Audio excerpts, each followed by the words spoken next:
Hello everyone. Today it's Friday. Thank God it's Friday. Nandito ako ngayon sa mat kasi pag matagal ka sa furniture, masakit pala sa puwet. Ayun lang.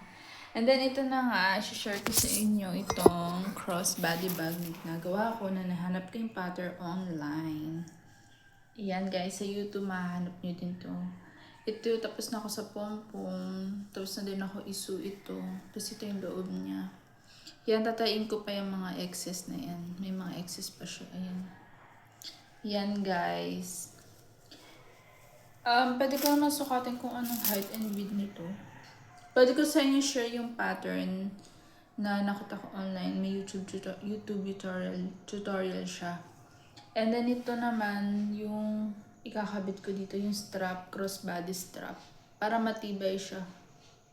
And guys, 2 yarn yung ginamit ko, 5 ply, so parang 10 ply nalabas, no? Ganun ba yun? Yun guys, para matibay siya. Kasi ang sabi ng customer, gusto niya daw yung matibay. So ayun, ito ano lang naman to, most of the pattern, double crochet. Yun lang naman guys. And then, ang pandikit ko dito, ang panlock ko dito. Bumili ako ng snap button. So, sa snap button, sa Shopee online, 5 sets na siya. Hindi naman lalagpas ng 100. Yun lang guys, share ko lang. So, ito tutuloy ko na ulit ito. Magdo-double crochet lang ako dito.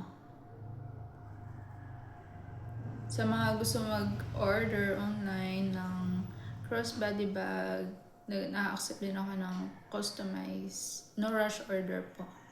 Yun lang guys. Thank you so much.